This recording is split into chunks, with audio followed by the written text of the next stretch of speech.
¿Son eficaces los antidepresivos? ¿Cuál de ellos es el mejor? Buenos días, yo soy Miguel Ponce, soy psiquiatra, trabajo desde hace 30 años en distintas localizaciones del Sistema Nacional de Salud. Recientemente trabajo en mi empresa privada. Una de las grandes preguntas que me he hecho a lo largo de toda mi carrera es en qué medida los antidepresivos son eficaces y cuál es el mejor de todos ellos. Esta polémica no ha quedado clara o no ha empezado a aclararse hasta hace relativamente poco. Tradicionalmente, hace 40 años, los primeros antidepresivos utilizados eran los antidepresivos tricíclicos. Los tricíclicos eran unos fármacos con bastante eficacia, pero que tenían muchos efectos secundarios. Estos antidepresivos fueron progresivamente suplantados en la década de los 80 y los 90 por los primeros antidepresivos ISRS, que se llaman así porque inhiben la recaptación de la serotonina en el cerebro, y los primeros de ellos, como digo, eran la fluoxetina y la paroxetina. Desde entonces ha llovido mucho y ha habido una enorme cantidad de nuevas moléculas que se van sintetizando y se van añadiendo al arsenal terapéutico con cada década. Sin embargo, no ha existido durante los últimos 20 años la suficiente evidencia para poder demostrar que haya unos antidepresivos que sean más eficaces que otros. Debido a la creciente actitud crítica de muchos clínicos e investigadores, progresivamente se han ido haciendo cada vez más ensayos clínicos más sofisticados en los que se han alcanzado importantes avances y hemos desarrollado nuevas conclusiones. Hoy sabemos que los antidepresivos ISRS son eficaces, mejoran al placebo en un 30% y de todos ellos hay particularmente 4 o 5 que son los mejores. Aunque seguimos teniendo nuestras diferencias, los psiquiatras entre nosotros, existe cierto consenso en que la fluoxetina, la paroxetina, la venlafaxina, el escitalopram están entre los ganadores. En el siguiente vídeo vamos a hablar más de todo esto en profundidad. El bienestar emocional en nuestra sociedad es algo muy codiciado, al constituir un sueño inaccesible para un amplio sector de la población. Por desgracia, la industrialización ha traído consigo una marcada sobrecarga psíquica para los ciudadanos, como así lo atestigua el ingente número de personas que solicitan ayuda por problemas de tipo depresivo.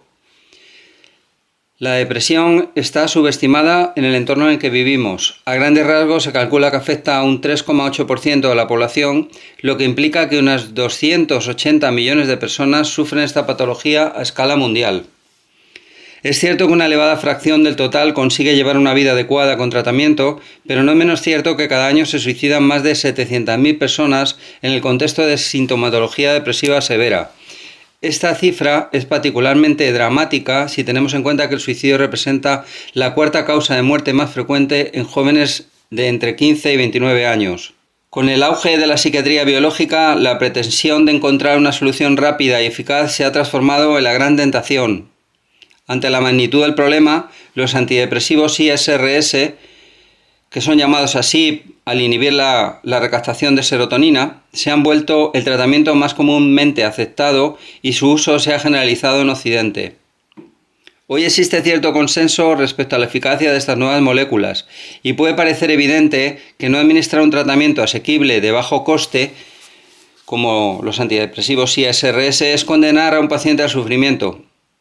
Sin embargo, esta afirmación no es del todo correcta porque existe evidencia de que a pesar de la incuestionabilidad de la utilidad de los modernos antidepresivos ISRS, el eterno debate en torno a su eficacia no solo no ha sido cerrado, sino que está plenamente vigente. En los últimos 30 años, la proliferación de fármacos antidepresivos ha ido en aumento. A finales del siglo XX comenzamos a ser testigos de un auge inusitado en el uso de fármacos contra la depresión, pues ya entonces existía fe ciega respecto a su indicación. En contraste, hay estudios de tan solo hace 2 décadas que contradicen este planteamiento e incluso abogan por su inutilidad. Algunos de ellos son metaanálisis muy completos que alertan de las pequeñas ventajas de los antidepresivos cuando se comparan con sustancias inocuas como el placebo. Recordemos que el placebo es una sustancia que es inocua y que por tanto no provoca unos efectos psicoactivos en los individuos. Por lo tanto, la mayor parte de las investigaciones se realizan en comparación de un fármaco frente al placebo. Uno de estos metaanálisis fue realizado por Joanna Moncrieff y su equipo en el 2004. Estos investigadores estimaron que las diferencias entre los antidepresivos y los placebos eran pequeñas, concluyendo que su eficacia estaba sobrevalorada. Por desgracia, no queda claro qué entendían como pequeña, ya que no fue suficientemente cuantificado, por lo que otros estudios fueron necesarios para aclarar la situación.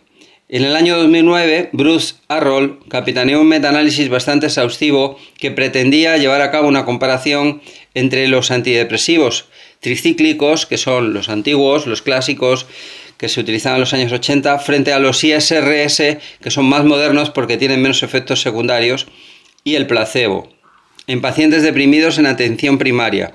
Los resultados indicaron que ambos fueron más efectivos para la depresión que el placebo, pero la mayoría de los ensayos objeto de análisis fueron de corta duración y habían sido financiados por compañías farmacéuticas. Recientemente se ha llevado a cabo un metaanálisis enorme que se ha llamado el metaanálisis de Cipriani, un estudio que destaca de forma notable sobre la evidencia acumulada anterior, por lo que su publicación generó un enorme revuelo en medios especializados.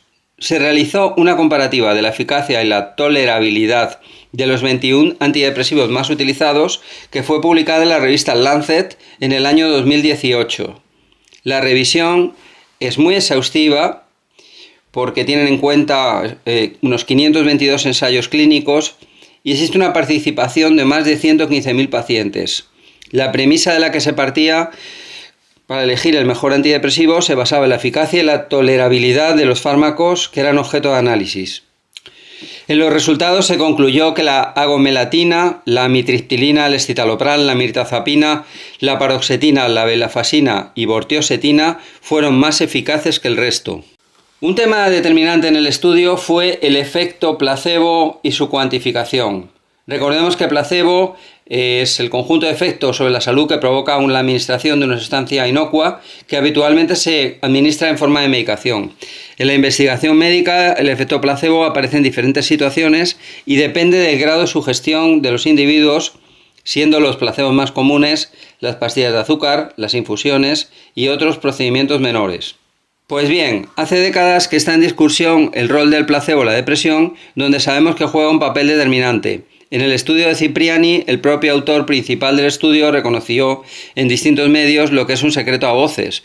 El efecto placebo es extraordinario en la depresión, pues casi un 33% de los pacientes con depresión grave mejoran tras 2 o 3 meses de tratamiento solo con placebo, mientras que el porcentaje de pacientes que mejora al tomar un antidepresivo sube hasta el 60%. Esto nos permite afirmar que la molécula del fármaco aumenta tan solo un 20 o un 27% la probabilidad de mejoría, una circunstancia que se asemeja a lo que sospechábamos por la clínica y se ajusta a estudios previos. En referencia al mejor antidepresivo, el estudio Cipriani señala 3 fármacos como los más eficaces, que son la agomelatina, el escitalopram y la bortioxetina. A modo de conclusión, podemos afirmar que gracias a la evolución de los estudios científicos y la sofisticación de las técnicas, cada vez estamos más cerca de saber la eficacia real de los antidepresivos. Una primera lectura implica entender que la industria farmacéutica cada vez tiene menos capacidad para contrarrestar los resultados de científicos independientes, lo cual es una buena noticia. En un segundo lugar, nos queda el problema de la eficacia.